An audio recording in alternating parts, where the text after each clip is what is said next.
तो जय हिंद बच्चा लोग, आप लोग हमारे साथ जुड़िए और हम स्टार्ट किए हैं कक्षा 10 का विज्ञान। और कक्षा 10 का विज्ञान पार्ट 1 ख़त्म हो चुका है, पार्ट 2 स्टार्ट कर दिए हैं। पार्ट 2 में एक भाग पढ़ा दिया गया है। एक भाग में आपको बताया गया था सूचक तक। तो बताए थे सूचक किसे कहते हैं, ये बताए थे। ठीक है, जो सूचना देने का काम करता है उसे क्या कहते हैं, सूचक कहते हैं। ठीक है, जैसे कौन सा पदार्थ अम्लीय है, कौन सा पदार्थ क्षारीय है, ये जो पदार्थ बताता है उसी को हम कहते हैं सूचक।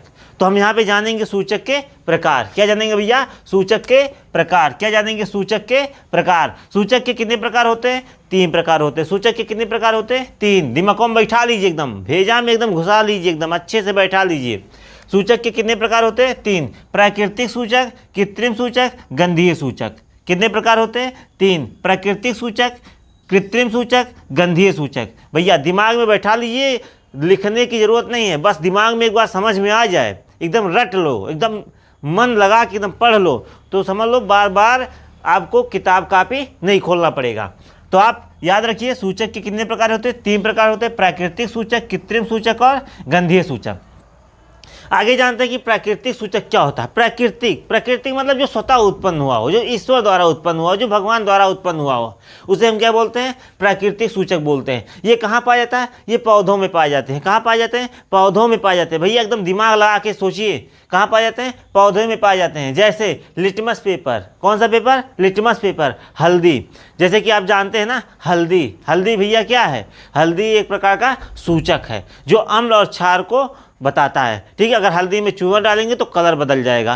ठीक है, या फिर सर्फ डालेंगे तो भी क्या होगा, कलर बदल जाएगा। ठीक है, तो ये क्या है, भैया हल्दी क्या है, एक प्रकार का सूचक है। ठीक है, समझ में आ गया। फिर आगे देखते हैं कृत्रिम सूचक। ये क्या होता है भाई, कृत्रिम सूचक। कृत्रिम मतलब होता है जो मानव द्वारा बनाया गया हो। कृत्रिम मतलब क्या होता है, जो मानव द्वारा बनाया गया हो, जो मनुष्यों द्वारा बनाया गया हो, उसको क्या बोलते हैं, कृत्रिम सूचक। ये क्या होता है, ये रासायनिक पदार्थ होता है। क्या होता है, रासायनिक पदार्थ होता है। जैसे मेथिल ऑरेंज, जैसे क्या है, मेथिल ऑरेंज। मेथिल ऑरेंज किसके द्वारा बनाया जाता है, मनुष्यों के द्वारा बनाया जाता है, हमारे द्वारा, वैज्ञानिकों द्वारा बनाया जाता है। ठीक है, तो आप सब समझ जाइए कृत्रिम सूचक। ठीक है, ये क्या होता है, रासायनिक पदार्थ होता है, जैसे मेथिल ऑरेंज। इसके बाद तीसरा भैया गंधीय सूचक। तीसरा क्या है, गंधीय सूचक। गंधीय सूचक इसके गंध से, यानी किसी पदार्थ के गंध से अगर अम्लीय और क्षारीय का पता चलता है तो उसको बोलते हैं गंधीय सूचक। ठीक है, तो याद रखिएगा भैया, गंधीय सूचक में क्या होता है, इन पदार्थों की गंध अम्लीय या क्षारीय का बोध कराती है। ठीक है, अर्थात हमें पता चल जाता है, गंध से, महक से पता चल जाता है कि ये पदार्थ अम्लीय है और ये पदार्थ क्षारीय है। ठीक है, फिर आगे बढ़ते हैं। सब समझ गए होंगे कि सूचक के प्रकार कितने होते हैं और सूचक क्या होता है। हम क्या बताए थे, सूचक जो सूचना देता है कि कौन सा पदार्थ अम्ल है और कौन सा पदार्थ क्षार है। सूचक के कितने प्रकार होते हैं, 3 प्रकार होते हैं। प्राकृतिक सूचक, कृत्रिम सूचक, गंधीय सूचक। प्राकृतिक सूचक क्या होता है, जो भगवान द्वारा बनाया गया हो, जो ईश्वर द्वारा बनाया गया हो। ठीक है, जैसे हल्दी हो गया। क्या हो गया, हल्दी हो गया। हल्दी क्या है, एक प्राकृतिक सूचक है। ठीक है, इसका निर्माण मनुष्य नहीं करते। दूसरा क्या है, कृत्रिम सूचक। कृत्रिम सूचक मतलब क्या, जो मनुष्यों द्वारा बनाया गया हो, जो हमारे द्वारा बनाया गया हो।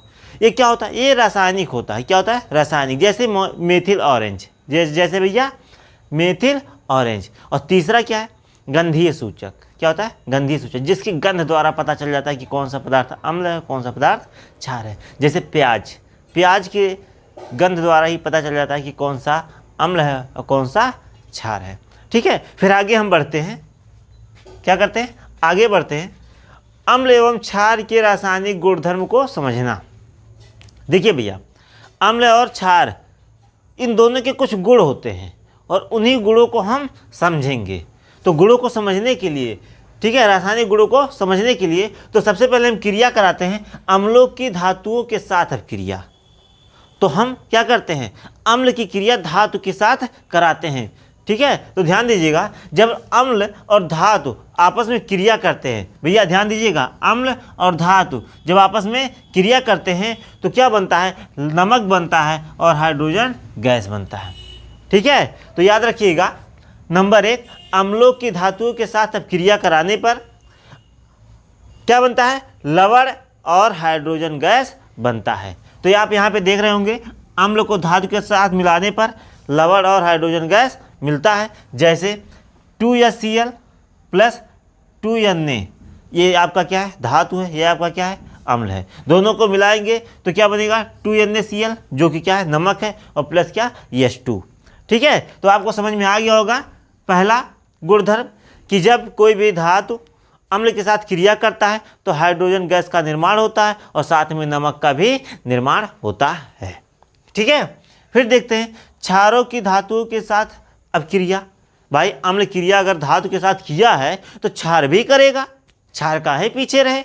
हाँ, जोर पे तोड़ लगा के भैया आगे क्या देखते हैं, जब क्षार धातु के साथ क्रिया करता है, क्या भैया, जब क्षार धातु के साथ क्रिया करता है तो भी वही बनता है, क्या, जो अम्ल में बना था, मतलब लवण और प्लस हाइड्रोजन गैस। क्या बनेगा भैया, लवण और हाइड्रोजन गैस। ठीक है, तो ये दो आपको गुणधर्म बताए गए हैं। जैसे क्षार जब धातु के साथ क्रिया करता है तो लवण और हाइड्रोजन गैस बनता है। इसका उदाहरण भी देख लीजिए, 2NaOH, ठीक है, सोडियम हाइड्रोक्साइड और प्लस क्या है, जिंक। जब दोनों को आपस में मिलाएंगे, आपस में क्रिया कराएंगे, तब क्या बनेगा, नमक बनेगा। क्या बनेगा, नमक बनेगा, और फिर क्या बनेगा, हाइड्रोजन गैस बनेगा। तो मित्रों, ये भाग नंबर 2 था। आप हमारे चैनल को लाइक करिए, सब्सक्राइब करिए और थोड़ा सा प्यार बढ़ा दीजिए। ठीक है, और फेसबुक पर भी हमारे पेज को फॉलो करिए और ज़्यादा से ज़्यादा शेयर करिए। आप हमारे चैनल को सब्सक्राइब करेंगे, शेयर करेंगे तो हमारी हौसला बुलंद होगा। ठीक है।